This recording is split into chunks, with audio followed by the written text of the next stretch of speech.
Welcome,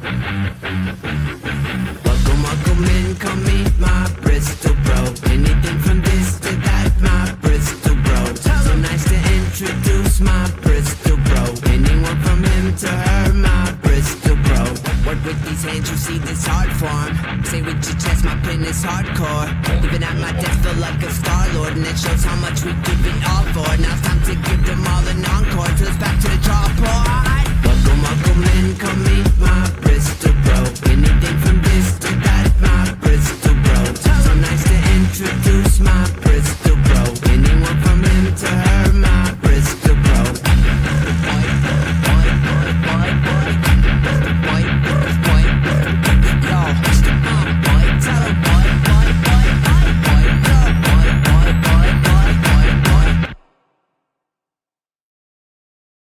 It's another Tuesday, which means you are here with your Bristol Bros, Sam and James.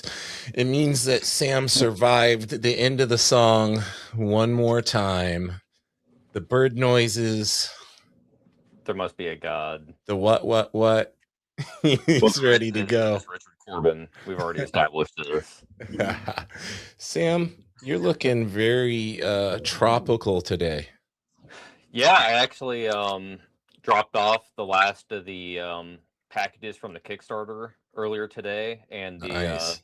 lady at the post office that's working there was like, "I like your outfit. It's very tropical." I'm like, well, yeah, it's like 97 degrees outside right now. It's like, Ooh, why you you're wearing getting black? warm over there, huh? Yeah, it's that time of year. It's about the dog days of summer. Like August, September is like really hot here, and then it just gets super cold. Like October comes around. So, Yeah. yeah. Yeah, you go from the extreme winter to the extreme summer heat, and apparently tornadoes, as we talked about recently. Yep. No Crazy. shortage of excitement in that area, apparently. There isn't. It's always wild weather. How's the fulfillment of the books going? You getting everything off to everybody and all that Yeah, good if you were stuff? listening to me, I literally just said that I just sent the last of the packages off to the Oh, the post last of office. them. Okay. Well, your mic kind of cut out. It was me giving you audio trouble last time, and now. No, yeah, there's like I think two more packages I gotta send out because they're international and they actually printed with like customs paperwork I've never seen before. Oh, okay. I don't know if it's like specific to like that country or what, but I gotta take those into the post office and be like, how do I fill this out properly? Because I have no idea. It's going to like Switzerland and then the other Oh. one, Belgium. I've done Canada before, and that's kind of weird sometimes where you got to claim all the different things and do all of that. Yeah, So that's the cool thing with Canada at least, you can just like write gift on the package, and as long as it's light enough, it'll just right. cross the border. They don't even inspect it. They don't give So, you too hard of a time. Yeah. yeah. Well, we have a really awesome guest with us today, and I'm interested to hear a little bit of how you guys met up. I think you share some commonality in some of the instructional courses you've done together and everything. So I want to give you the opportunity to introduce our guest. Yeah, we have David Omar Lopez on tonight, friend of the show. He had actually done a cover for me for White Line, the first one. So here's that. Oh, beautiful. Yeah, we had met at through Ink Pulp /SVS/GMP through Sean, Jake, Mateo, John, Jim, and all those guys. All the acronym places. Yeah. Yeah. So but yeah, we've known each other for a little over a year now, and yeah, we just hit it off. Obviously, he's serious about making comics, and so am I. So it's once you find people that are serious about actually making comics, and doing it for a living, especially, it's a whole different ball game. Yeah. So yeah, we always spitball, advice, business advice, and just things like that, back and forth. So he's actually doing the thing just like you. He's putting the feet to the pavement and going for it. Yeah, exactly. And it's currently got a Kickstarter up. It's called Three Planes, and it's sitting just over $5,000 right now. So it's pretty successful. So it's got I think like a day or two left on it. So go over there and support it. Awesome. Well, let's catch up on the chat real quick and we'll bring him in. We have a lot of our regulars. We got Mr. Michael Gardner in here. He says, "What's up?" We got our buddy Vic Medina. Hey, everyone. We've got our guest in the chat. Mr. David says, "Hey, all, looking forward to the chat." Vic is requesting an encore of the theme song since Sam likes it so much. Michael says you're giving the Miami's Vice vibes with that. Got friend of the show, Mr. Connor Herbison. And the Titan himself, Mr. Yevgeny Sokolov, is in the chat. All right. Well, without further ado, let's bring him in. Mr. David Omar Lopez. What's up, brother? Hey, guys. Hey, Bristol Bros. Welcome to the show. And safe to say, another fan of the intro? I'm going to continue the streak of guests who actually rock out to the intro in the green room. Okay. Like they don't listen to it.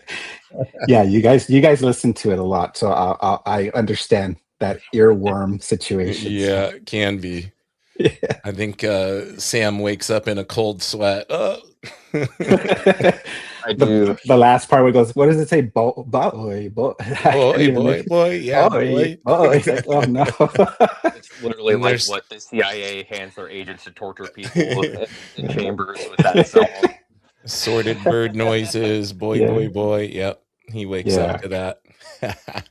Well, I make up my own lyrics. So like when I knew I was going to come on, I just start going like around the house.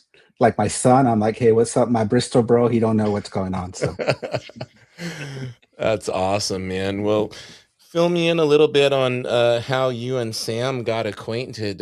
He gave us the little Cliff Notes version. So both looking to enhance your comic making skills and doing some courses together. So how long ago did you meet this guy? Well, on the message boards on the class, we call him Professor McClurg. Ooh. Because he was dropping knowledge while we were trying to figure out what the trim and the bleed area are. He's already telling us how to work a convention circuit. So I could see this. Yeah, you know him. I could see this. I could see him pointing out a lot of tangents in the art and things like that. Yeah, he's good at that.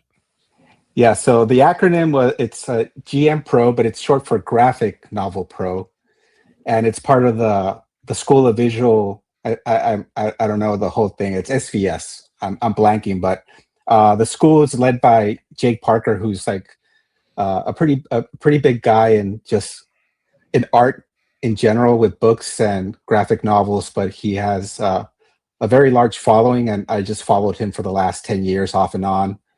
And he had all these courses for like children's pro, like children's book pro and self-publishing pro. But when I saw that he popped up with the graphic novel pro, and then he also added, I'm another fan of Sean Crystal, who runs Ink Pulp, and they were gonna team up like those old fashioned The Thing teams up with Spidey. Yeah. So I'm like, okay, and then I'm like, okay, well the cost is a little out there, but I'm gonna give it one last shot before my old age and try to get into comics and see what we can do. And yeah, that's where I met Sam. Yeah, our boy Sean's kind of built like The Thing. I don't know if you met him in person. I was referencing that. He's pretty blocked up. He's pretty bricked up. He's pretty thick. He's The Thing. Yeah, he's The Thing. Jake's the Spidey. You know? Yeah, he posted that thing on his 50-something birthday, doing handstands and stuff. Like, man, right? If it's not good enough that you're a great artist, you're out here being all jacked and doing handstands. Yeah, save some for the rest of us, Sean. Come on, man. Yeah, that's something I can't do. I'm already winded just sitting here for 3 minutes. I'm like, I have to take a break and catch my breath. You know, you're still recovering from the intro. Yeah, that was head banging in the back of it. But nice to meet you guys, and hello to the chat. Yes, sir. Nice to officially meet you, Sam. Take it away. I mean, you guys are acquainted, so I know you guys have a lot of that common history, but tell me a little bit about your interactions with David in those courses together and how you guys kind of hit it off. Yeah, I mean, he had kind of hit the nail on the head already with, it's just a lot of, I don't know why, but I went into GMP, and then it's a school of visual storytelling, for the record. Oh, Yeah. there we go. But Professor Sam for the win. yeah, Got it. Yeah. like he was saying, it's just like I kind of went in just knowing a lot of that, just basic comic making knowledge, and I was already doing cons and everything like that too, and a lot of people, were barely even drawing at that point, you know what I Mhm. mean? So it's like a lot of people were just asking for advice and things like that, and I had made like a 3-part video series that somebody had asked me just a random question, and I was like, you know what, I keep getting asked questions about this, so I'm just going to make videos about it. So then I did, and they were popular enough, at least during when the class had gone on, and I still get comments every once in a while, people saying that they get little tidbits out of it. So yeah, so just since then, it's like anytime that, David or myself has anything just in terms of like, hey, what do you think about this? What do you think about that? We spitball it back and forth. It's just one of those kind of relationships, Nice. Yeah. Now, David, you said you've been drawing for a long time, man. Like this isn't you've gotten to this point where everybody's like, how do you do that? And you're like, well, yeah, a big part of it is I've been drawing for a very long time. Over 2 decades now, you've been putting in the work. Yeah. Up front, I just turned 47, so Okay. yeah. So, and I've loved comics since I was 10, and I've been Oh, drawing comics off and on, but not publishing comics since that time. Like sketching and all that. right. And yeah, I just got locked in the whole. I did animation. My other love is animation. I did animation in my 20s. I'm from California originally, so SoCal, and I worked in the field a bit. It got kind of bad in the late aughts, and then I moved out here to Texas, and then got caught up in the tech bro culture, and Okay. that kind of got its claws into me, where I was trying to draw stuff for like corporate people and clients, but every time they asked for something, it was like, yeah, not that cool. Dumb it down a bit for our marketing. So, it's that whole you're trying to make art, but you're also Yeah. trying to make a living. So, again, that course popped up, I think, at the right time, and I said, hey, man, if Sam is doing it, I got to catch up. Kickstarters and all that.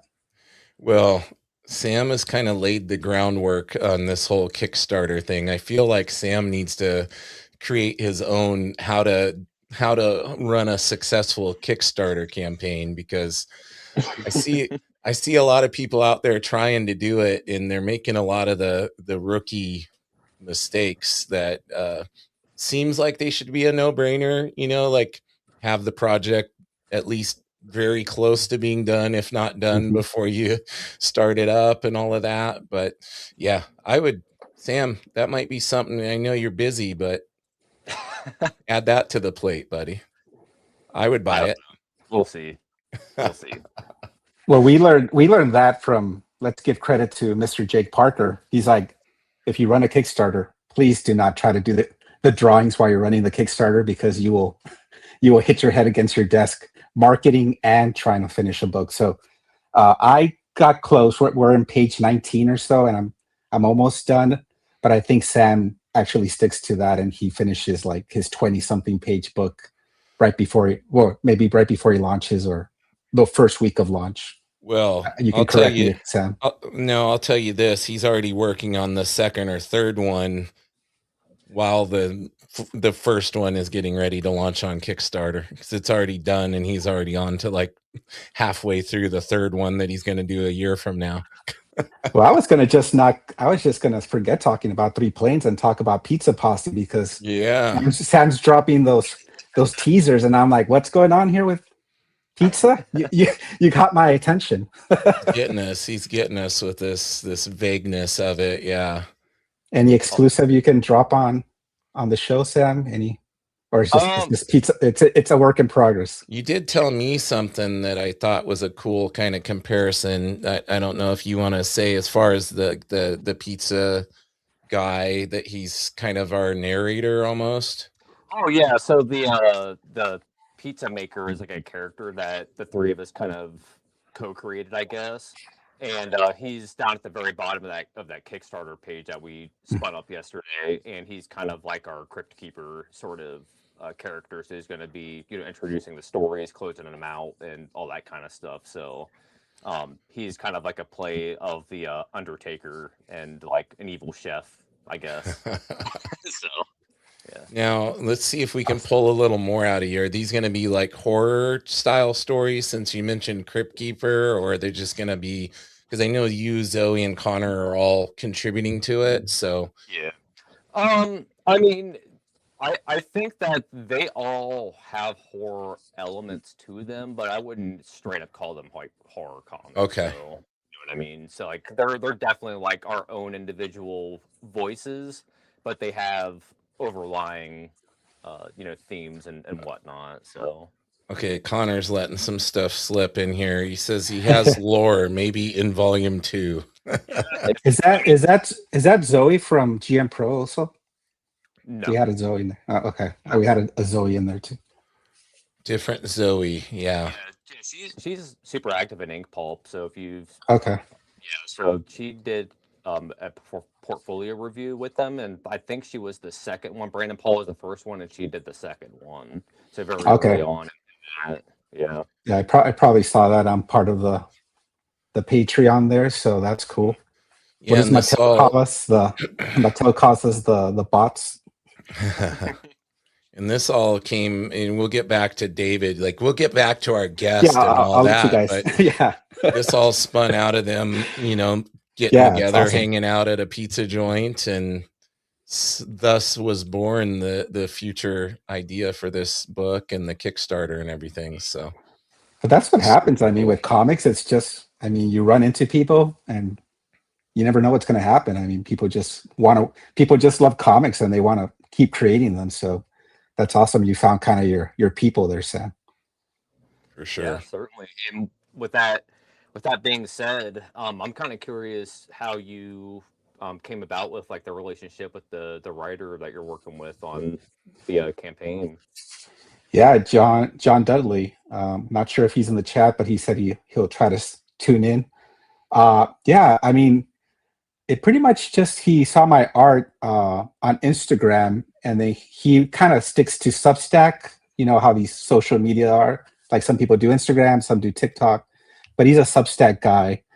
And I was an Instagram guy trying to do some Substack, and we kind of had a whole like he's sending me messages on both, and I'm trying to respond. So it was just a lot of that, but it was pretty much the basic. He was working on a pitch for 3 Planes, and he wanted to pay me for a few pages.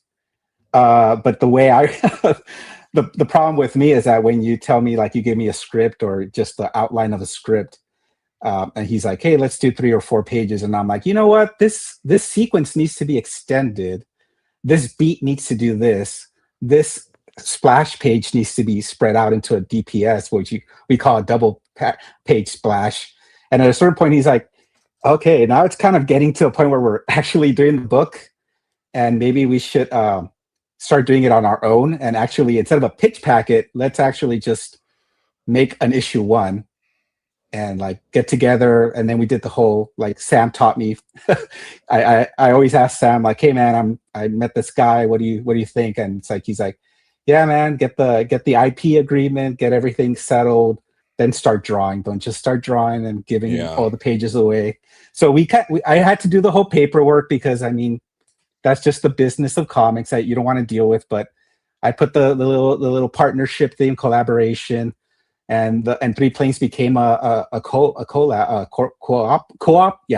thing, and now we're 50-50 in it, and we're financing it. Like I told Sam earlier, we're paying the letter and the colorist out of pocket, and we're hoping that the Kickstarter now pays for issue 1, but also lets us pay for issue 2, specifically the guys that are doing the production stuff on top of our writing and inking art stuff. So yeah, that's how we met up and how we got that relationship going. And yeah, we'd like to, we're doing an arc. That's our plan, is to do an arc of 6 issues and see where it lands. That's like our pitch. Yeah. Do you have a Cliff Notes version, or the so-called elevator pitch of what the project's about that you're willing to share? Well, we call it a cosmic mystery, but that's just a way to kind of not give away too much of the plot. But I mean, I'll give the basics, just kind of like what are you seeing here? So the name three planes equals dimensional planes. You got your reality, you got your in between, which is the world that our protagonist kind of lords over, kind of protects. And then you got your third one, which is the one that we're saving to reveal I don't want to say when, but it'll be pretty soon. And then you'll have your three planes. Within those three planes, there's one character named the Warrior, who's kind of the person that can walk between planes, meaning he can go. The Warrior's the guy in this project that when you see the images, he can go between the in between and the real world and act as kind of the person that goes ahead and tries to protect everything while still kind of working under the bridge. So the bridge is kind of the cosmic power. The Warrior's kind of this dude, this Batman guy who just has a long life. So that's the basic premise. And the thing that you've already seen in the preview pages is that the person that was the bridge before for many, many, many thousands of years has been murdered, where people they were kind of like Silver Surfer, maybe Galactus level. You just don't murder the bridge, and that's where the cosmic mystery happens. What power was so great that brought down a Galactus level, cosmic level, kind of Infinity Gauntlet type level character? And the Warrior wants to find out, but the Warrior now has to deal with the new Warrior, who's kind of a fish out of water, kind of the representation of the audience trying to figure it out.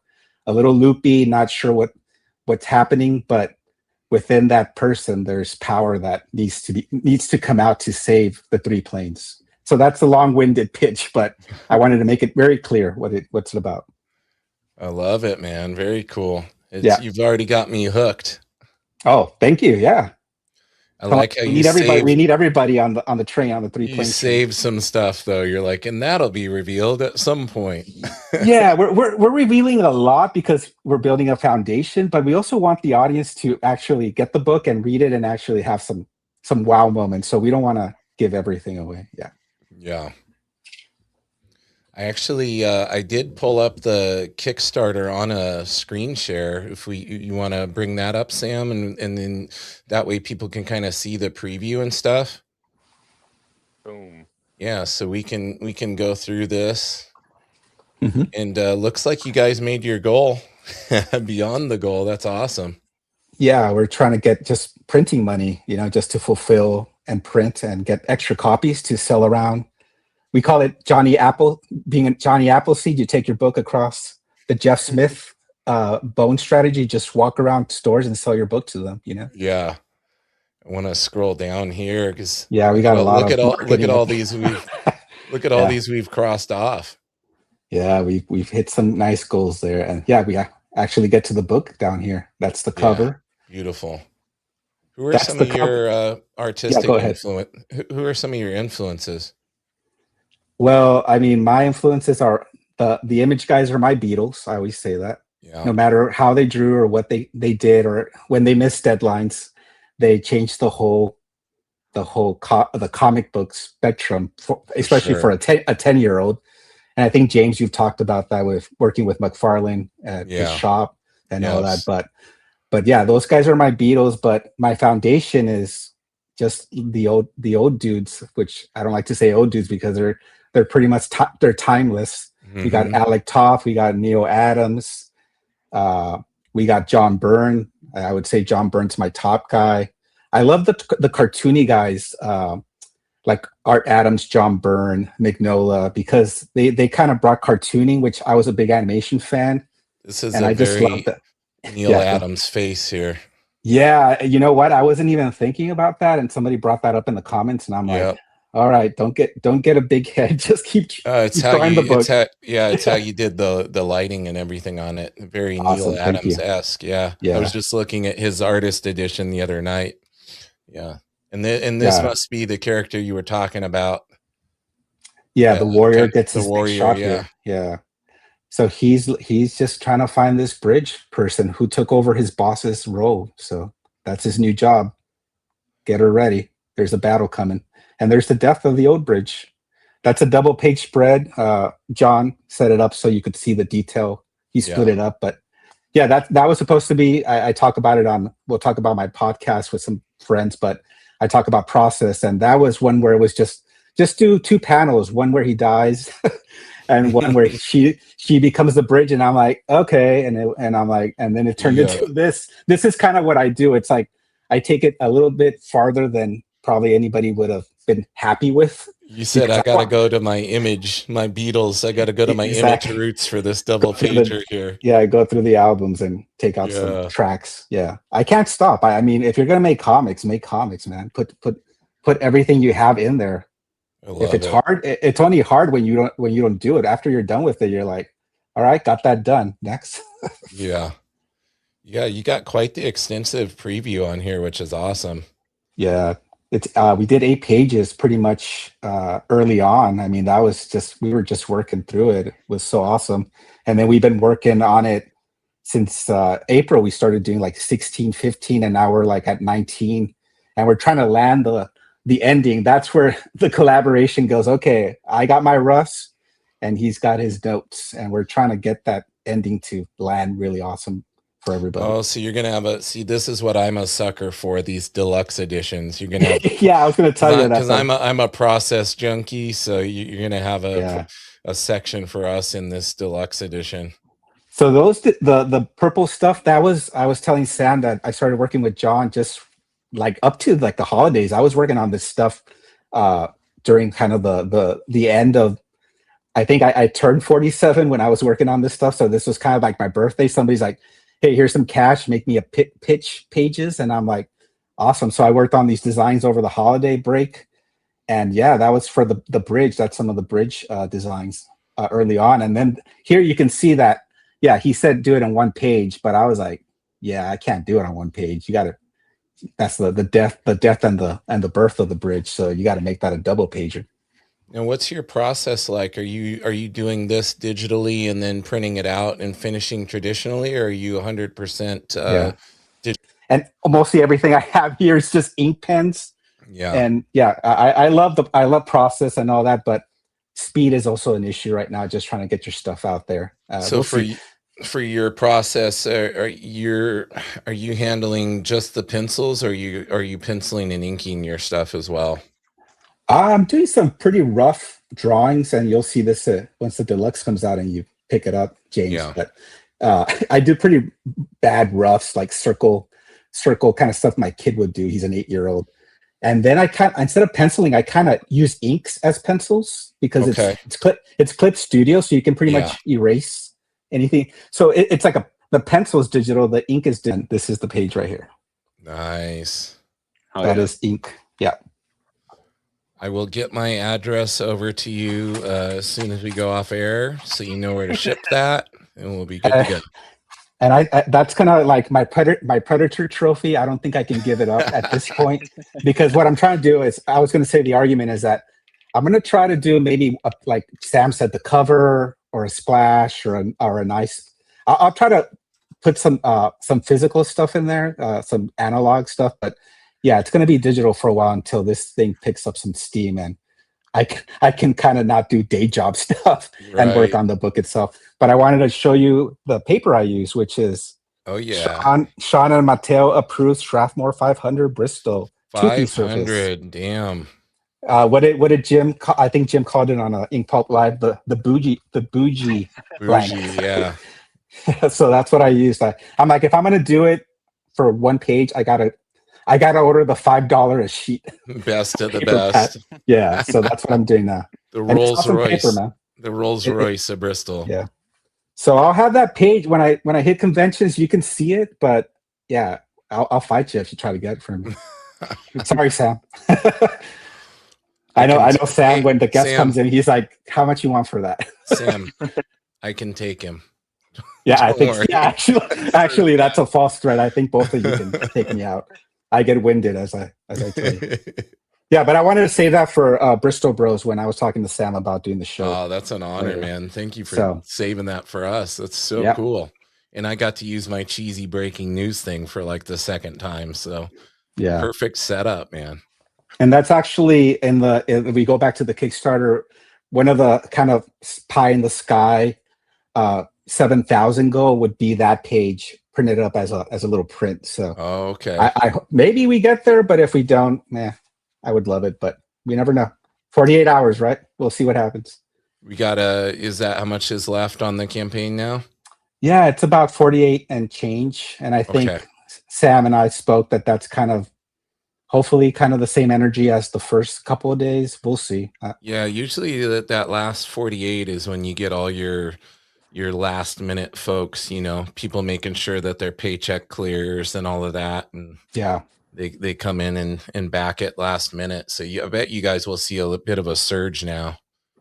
Yeah. We're crossing our fingers. We've been surprised so far. It's been doing really good numbers. Specifically, I told Sam the same in the green room that we're pretty much building a foundation here. John has some books under his belt, but yeah, I'm the green guy. People have to see if I can finish a book. Maybe we can coin the Bristol Bros bump. Maybe it'll give it a bump, and you'll see a surge in backers after this. I know. My buddy Travis is in there. We got Dan Goodwin. They said they love how it looks. So I bet you those guys are going to go back it. And I know they're awesome. junkies. They're junkies like me for the process stuff. So they'll probably hit that deluxe edition as well. So another pie in the sky for that is to look at this. To get some just like I said, my buddy Travis just backed it. See? Good. Thank you, Travis. We appreciate everybody. Yeah. Awesome. Thank you. One of the things that I was kind of curious about, because I believe that you're working on a horror anthology with some of the guys from GMP. Are you still working on that? Yeah, we meet every couple of weeks, and I'm telling them, guys, give me some grace because I'm going through some stuff. Sam knows it, but a lot of these people haven't gone through the Kickstarter thing. We got another one. The deluxe. The man, Connor Herbison. So we call these the people that are backing this the in-betweeners. You're our people, man. Thank you. Yeah. So I'm working on the horror anthology. But I went from like 5 pages, and I said, I think I can do 3, and give me some grace after the Kickstarter, and I'll touch base again. But again, I'm just trying to keep I think the best part, and Sam, you can chime in on this, but with GM Pro, Graphic Novel Pro, it was just, I think the message board and the conversations between the people doing the comics was probably the best part, on top of the learning from Sean and Jake. Yeah, I like the office hours, especially. It's just like not just, them, giving advice and talking over people's pages and everything like that, but it was, the chat room during the live streams, just always just knowledge and everybody giving advice and everything like that. So I'm keeping the relationships open. I talked to Sam when Sam is probably, you saw my pages. I have a fantasy story. You saw pages for 3 Planes.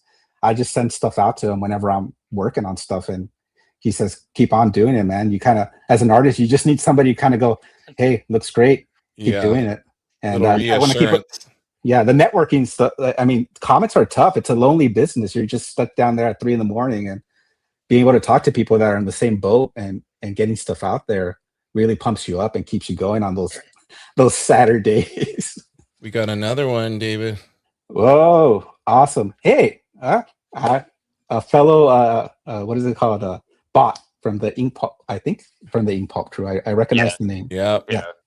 Russell. Yeah, and he was, and I believe I was keeping kind of in touch with the GM Pro people. I think he was in the second class.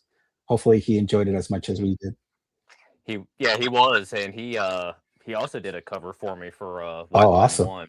Yeah. Oh, cool. The one with like the 2 guys like looking and like that cash on fire in the coke. Oh yeah. That was awesome. Yeah, I missed. I knew I should have added coke instead of lava lamp. I think that would have hit more of the book, what it's about. But yeah, awesome. Thank you guys. Thank you everybody in the chat. Yeah. We got the link here on the screen, but if you just search it in Kickstarter, guys, it'll come right up. And David, are you the most active on Instagram?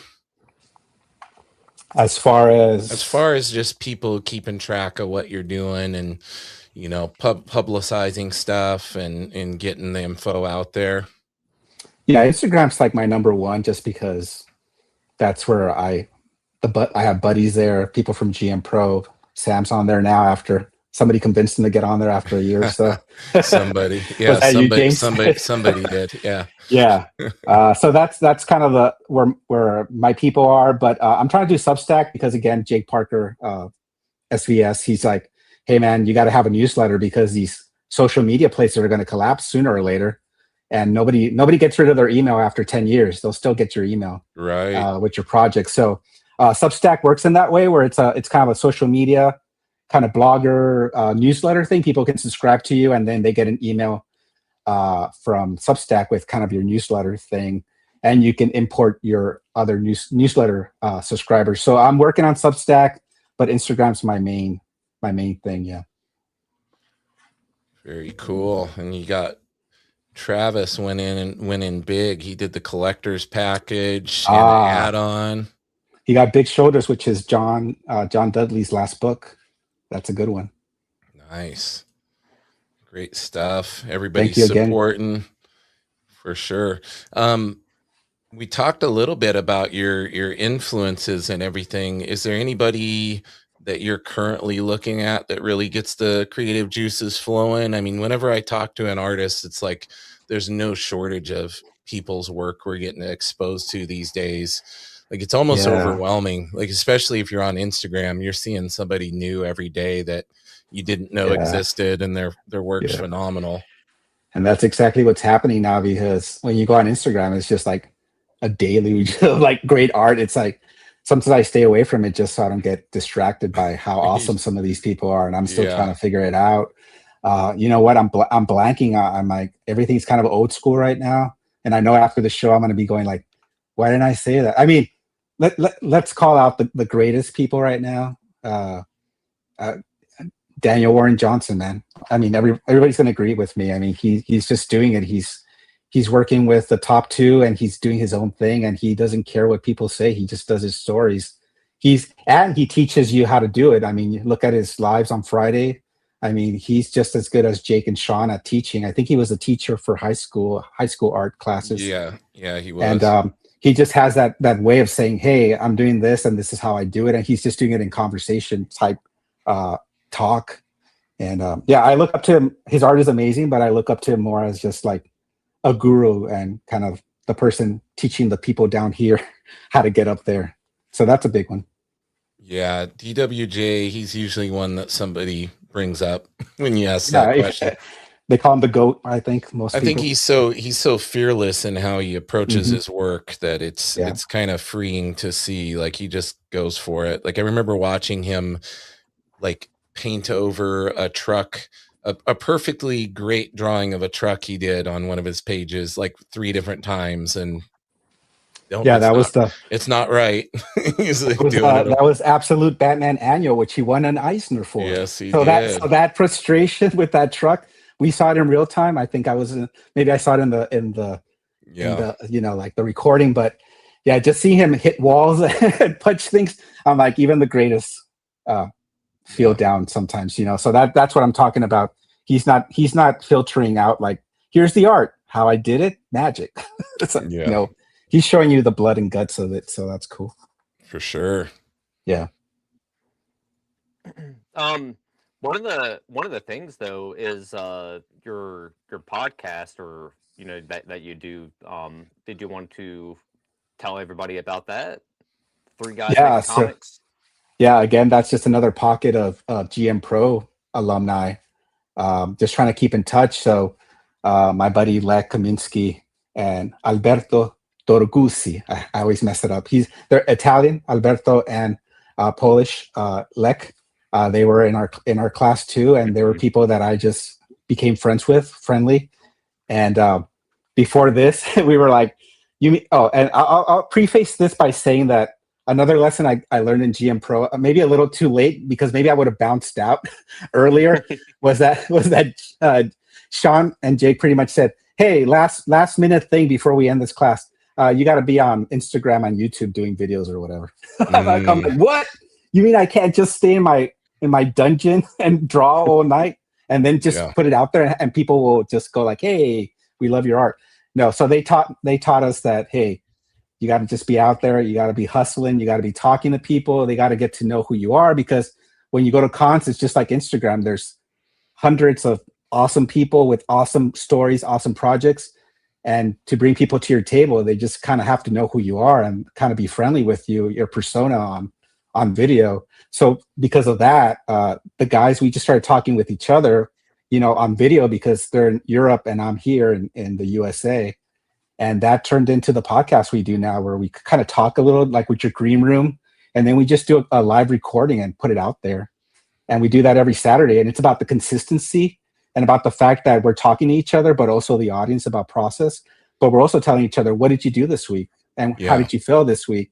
And what are you going to try to do next week to be better at it? And then we do the same thing we did in GM Pro, which is like, hey, man, I love that figure, but if you could just move the hand like this much, it'll be perfect. So that's the sort of vibe we have with these three guys. And that's on Substack, and we try to put it on YouTube afterwards.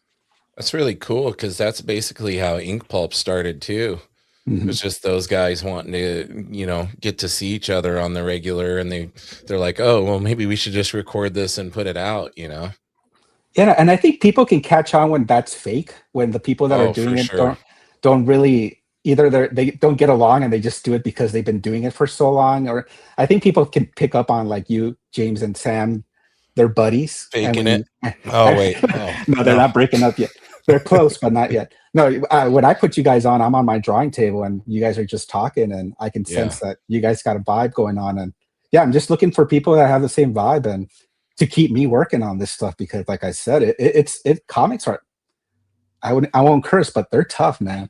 They will kick your butt when you're trying to make these things. Lonely late night hours. Are you the stereotypical late night owl artist?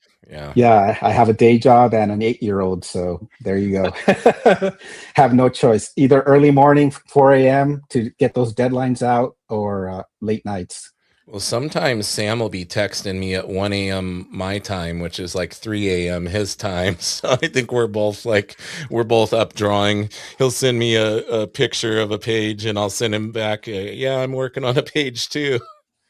But that helps, man. That gets you going for the last hour of that night. It's like a little pick me up. Yeah. I mean, we're on the same boat. And I wanted to, before we go, I wanted to mention that this whole thing started with me getting back into comics. And I think all of us can agree that cartoonist kayfabe was the big, like the Beatles with the Image guys for the YouTubers, and just guys like me who are working day jobs and hating each moment of it, trying to make comics. Seeing Jim and Ed just talk about like comics from my youth, but stuff that's new to me. And I just want to give them props, because I think all of us are kind of a product of their channel. And yeah, I mean, it's awesome that what they did, what happened 5-7 years later, where we're at. And I mean, just props to those guys. Yeah, it's continuing to impact everybody, and there's still, those videos will live on forever and continue to inspire and introduce people to new work that they haven't seen and everything. Like that was the big thing for me. I would get on there and I follow a lot of different stuff, but I would always see something that I went out and bought because of them. The kayfabe effect, it's the kayfabe effect. Yeah, this obscure book you didn't know that your favorite artist did, and you're like, holy, how did I not know about that? Yeah, not only that they know the cool books, but they could break those things down like nobody's business, man. I'm like Punisher War Journal with Wolverine. I'm like, that's one of my faves. I go back to that one all the time. I'm like, yeah, it's like, geez, guys, I was like 12 and you guys deconstruct this like freaking the Odyssey or something, and it's awesome. I love it.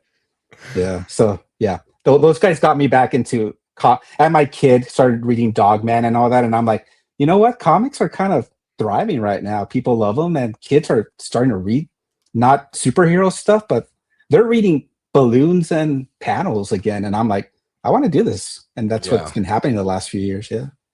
That's super cool. And you're making time for it despite your day job. Yeah.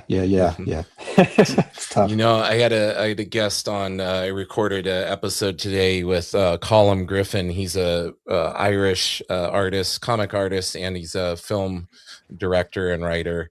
And we were talking about the same thing, like never letting go of this dream of working in comics. Like even for some of us later in life, like I'm only a couple years older than you, and I'm still drawing and chasing that thing, never letting it go. So it's really neat to see somebody like making the time for it and continuing to, keep that spark alive. Yeah, it's tough, but man, it's a hell of a ride, man. I can't stop. Once you start making them, it's hard to stop. I mean, you want to see that published book, even digital, like just put together. That's the goal right there. Yeah. Making And comics is literally a sickness. yeah. It is. It's the best addiction you can have, man. Yeah, it really is. And it's one of those things where like Sam inspires me because he produces so much stuff. And I'm like, well, if Sam can make the time to do that, I can make time here or there to continue to, work on it. And Sam inspired me to do this anthology with my other artist buddies and all of that. So I think Yeah. it's like you said, you keep going back to that, like working with that group from the graphic novel course and everything and checking in and bouncing your work off of each other. I think it really helps to have that group of like-minded people who understand where you're coming from and have that same passion. Yeah, the final frontier for me is the cons. I'm still not brave enough, but I hear Sam talking about those 16-hour trips, and I'm like, hey, again, if Sam's doing out there, I can stay up. I can still stay up and get that drive in. So I'm hoping to get to. John and I are talking about going to Heroes next year.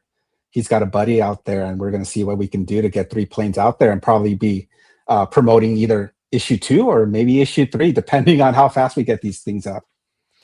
Yeah, that's great. And I mean, you don't have to necessarily go to a con that's far away. I mean, there's got to be some bigger cons down you said you're in Texas, right?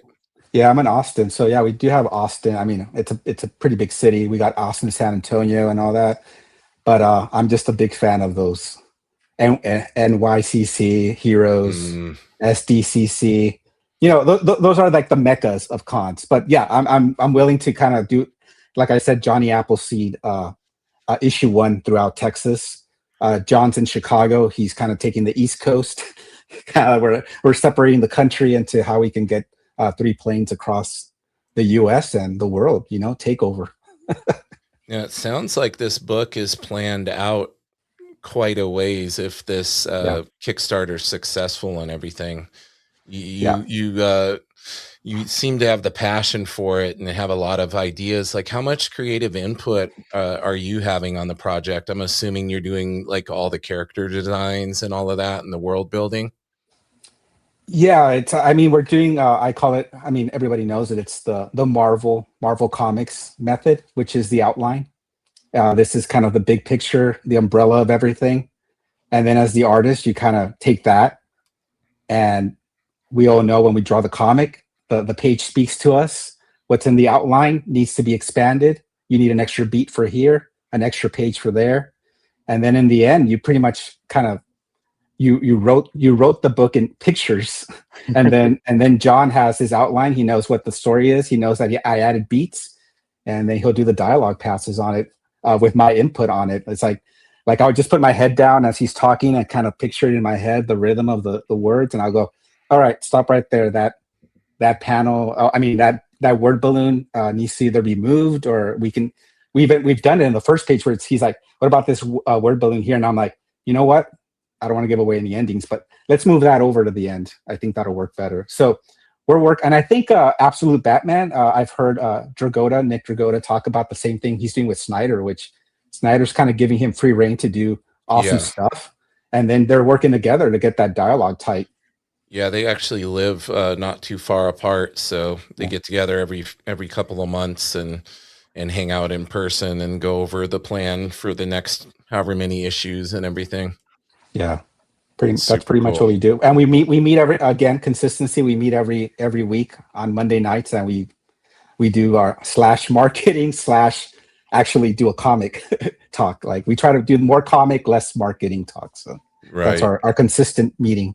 It's all about consistency. I tell everybody who wants to do comics, I mean, you can learn how to draw, you can do anything, but if you don't keep at it, you're just going to lose it, and you'll have to start you'll have to start from the beginning again. And I don't want to start from the beginning again, so I'm trying to keep the energy going forward. Yeah. How do you stay regimented in that? Because we all know like motivation and inspiration can be fleeting. So how do you lock yourself in and get in that routine? Is it just strictly routine? Like I draw from these hours to these hours, no matter how motivated I'm feeling, type of thing. It might be a little ADHD. I kind of wait until the last moment and get Okay. that spark of energy. But there's plenty of times when I'm done for the day and I'm sitting on, and we talked about in GM Pro about this feeling where it's like you just can't get off the couch, and the point where magic happens is where you actually get up from that couch and get to your drawing board.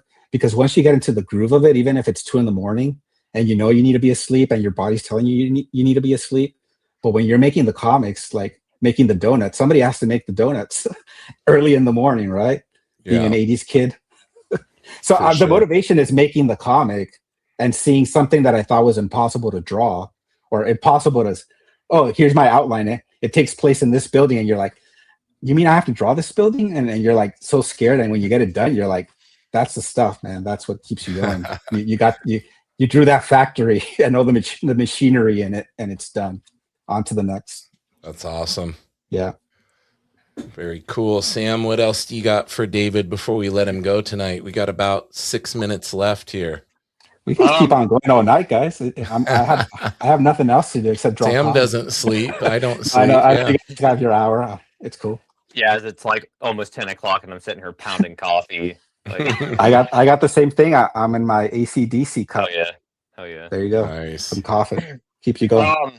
Well, I guess what are the plans for issue 2? What are we thinking is like the timeline on that? I'm sure that it's pretty far out considering you're still drawing the first issue, but I'm just kind of curious like what your tentative kind of window is.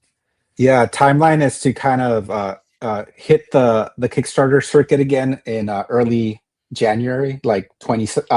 Is it 27? 27, yeah. Jesus Christ, what's going Already. on? Yeah. Anyway, yeah. So we're gonna fulfill the book hopefully near Halloween time, sending it all out because we are pretty much done as far as we're doing colors and letters, but as far as the drawings and all that, the inks are pretty much done they're in the 1920 range, and we're doing a 24-page book. So I'll be done mostly by end of August, early September. And then we'll let the letter and the colors kind of do their thing September, and then we'll print late September. But again, I'm gonna have to ask Sam because I'm kind of like fantasizing like the printing process, and he actually knows about the printing process. So I'll let him chime in if my plans will work or not.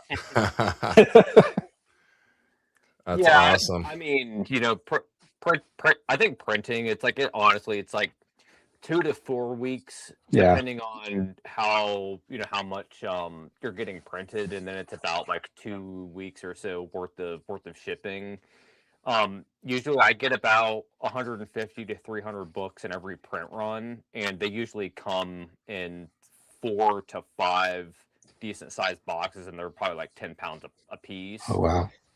And they usually do pretty good with all of them getting to you at the same exact time, even though they've been split shipped. So that does help out a lot. I know that a lot of people are using things like Tiger Print and Tiger Press, whatever it's called. But they have a 500 print minimum. So you're looking at least getting 500 copies, and then the shipping from overseas, then you're going to have to wait for it to get off the boat, and it's just like I'm good on that. Yeah. So. We're thinking about possibly doing Tiger printing just based on Sean and Mateo doing it, but we also know we need you said they put them in pallets, right? These big metal containers, and they got to cross the ocean. So you get your $1 book or whatever, your discount, but it also takes like 6 months to get it. It's not that, but yeah, it's something that's a little risky right now. So we're going with a US printing. I don't know. Like I said, John's already printed a few comics, so we're gonna take the safe route so we can get everybody's comic pretty quickly. So, well, we won't get the discount, but hey, the book will be out there quick. So that's our plan. Sounds like a good plan. Seems like the Kickstarter is got at least 3 or 4 new backers as of the end of this live tonight. So thank you to everybody in the chat for doing that. I'm going to be going on and backing it and getting that deluxe edition. So add me to the backer count. And David, it's been awesome having you on tonight, man. Hey, it's been awesome. Like I said in the green room, long time listener, first time caller. I mean, Yes, I love what sir. you guys are doing. I love the energy, and it's awesome to be here finally. And I hope to make many more appearances. And everybody in the chat, James, Sam, when you get the book, honestly, let me know how it is, because you're only going to help make number 2 even better. For sure, man. For sure. Sam, anything else before we sign off tonight? The only thing that I have, I just dropped it in the chat. I just dropped the new announcement for a new Kickstarter project yesterday. Pizza Posse with Connor Herbison and Zoe Ladon, and that's going to be launching January of next year. This is what we're planning. So You guys will be. Hey, Sam, let me know when, so we don't cross compete. We gotta help each other out. Okay, we'll talk about it and get organized. Coordinate. Sorry, So, James, go ahead. No, you're good. You guys got to make sure you coordinate so they're Yeah. not We're looking out for each other's. Yeah. Yeah. Awesome. All right. Well, David, you have a wonderful night. Sam, have a good one. Everybody that tuned in, thank you, and we'll see you next week. Good night, everybody. Cheers.